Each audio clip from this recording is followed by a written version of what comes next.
So Manchuria కోసం మనము cabbage అంతా కూడా ఇట్లాంటి క్యాబేజీ మనం ఇట్లా తురిమేసుకోవాలన్నమాట. సన్నగా తురమొచ్చు, లేదంటే సన్నగా కటింగ్ చేసినా పర్లేదు. కట్ చేసుకుంటే ఇంకా బాగా వస్తుంది. తురుముతో కూడా చాలా మంచిగా ఉంటుంది. క్యాబేజీ అంతా తురిమి పెట్టుకున్నాం మనం మంచూరియాకు. మనకు ఇప్పుడు ఏం చేయాలంటే ఆలుగడ్డ మనం తురమట్లేదు, ఉడకబెడుతున్నాం అనమాట. ఉడకబెడితే మంచిగా క్రిస్పీగా వస్తుంది లోపల మంచిగా. ఆ ఉడకబెట్టి ఆలుగడ్డ మనం మంచూరియాలో కలుపుతాం. సో ఈ విధంగా ఉడకట్టాలన్నమాట. మన క్యాబేజీ 10 kgs, ఆలుగడ్డ 2 kg, carrot 1 kg, beans 1/2 kg, ఉల్లిపొరక 1/2 kg. చూడండి, క్యాబేజీ మనం మంచూరియా కోసం ఇట్లా సన్నగా తురివేసినాము. సో క్యారెట్ కూడా తురివేసినాం అనమాట. ఉల్లిపొరక ఇది కూడా వేస్తే మంచిగా స్పైసీగా మంచిగా టేస్ట్ వస్తుంది. బీనీస్ అనేది ఇట్లా మనం సన్నగా తరిగేసుకోవాలి. క్యారెట్ వాటర్ లేకుండా గట్టిగా పిండేసి మనం ఎంత వేసేసాము. ఎందుకంటే వాటర్ ఉందంటే మైదా కార్న్ఫ్లోర్ ఎక్కువ పడుతుంది, అంత గిజిగిజి అవుతుంది. వాటర్ లేకుండా గట్టిగా ఒక గుడ్డలు వేసి గట్టిగా పిండేసేయాలి. సో ఇదేంటంటే మనకు బీనీస్ ఉల్లిపొరక అనమాట. కడిగేసుకొని మనం గట్టిగా ఇట్లా వాటర్ లేకుండా పిండేసి మనం వేసేసుకోవాలి దీంట్లో. సో ఆలు ఇట్లా ఉడకబెట్టేసి మనం ఇదంతా కూడా స్మాష్ చేసుకోవాలి. అంటే మెత్తగా చేసేసుకొని మనం ఆ క్యాబేజీలో వేసేసుకోవాలి. మనం క్యాబేజీ అంతా వాటర్ విండా వేసేసినాం కదా. ఇప్పుడు ఒకటి వేసేసి అంతా కలిపేద్దాం మనం. చూసారు కదా, అన్నీ రెడీ పెట్టినా అనమాట మంచూరియాకు. ఇప్పుడు ఒక్కొక్కటి మనం అలా వేసేసి అన్నీ కలిపేసుకొని మనం ఆయిల్లో మంచూరియా ఫ్రై చేసేసుకుందాం. ఓకేనా?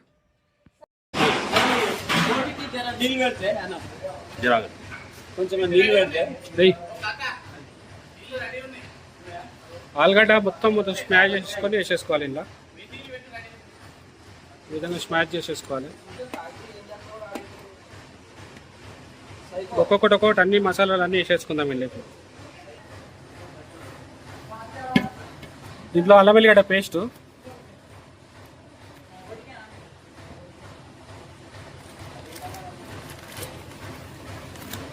సన్నుప్పు, దీంట్లో అన్నీ కూడా హాఫ్ వేసుకోవాలి. మళ్ళీ తడక పెడతాం అనమాట. తడక అంటే మనం మళ్ళీ తాలింపు పెట్టినప్పుడు అన్నీ మళ్ళీ పడతాయి దీంట్లో.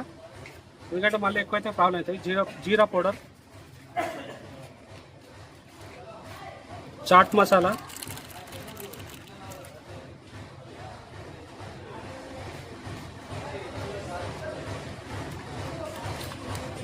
కారం పొడి,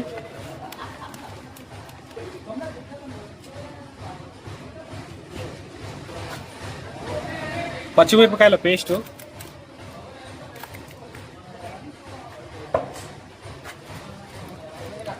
ధనియాల పొడి,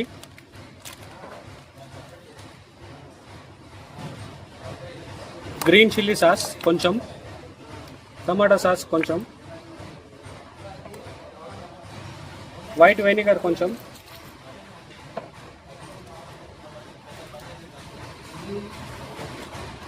టేస్టింగ్ సాల్ట్ ఆప్షనల్,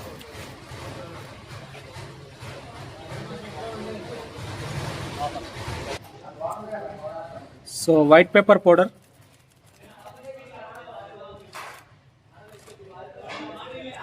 మైదా,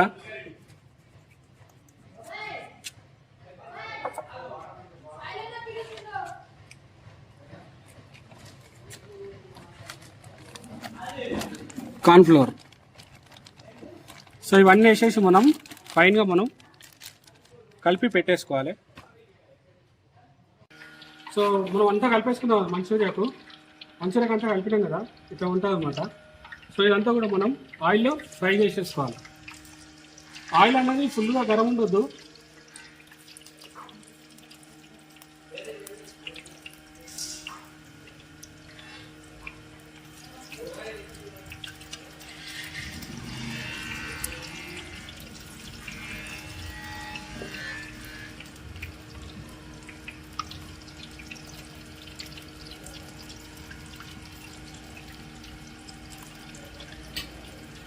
మనం ఇవన్నీ కూడా ఫ్రై చేసేసుకోవాలి.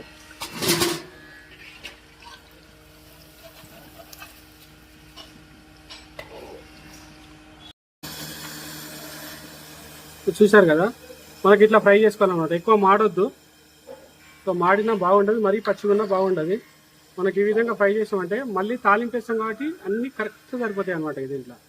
ఆ తాలింపు గ్రేవీ కూడా నేను చూపిస్తా.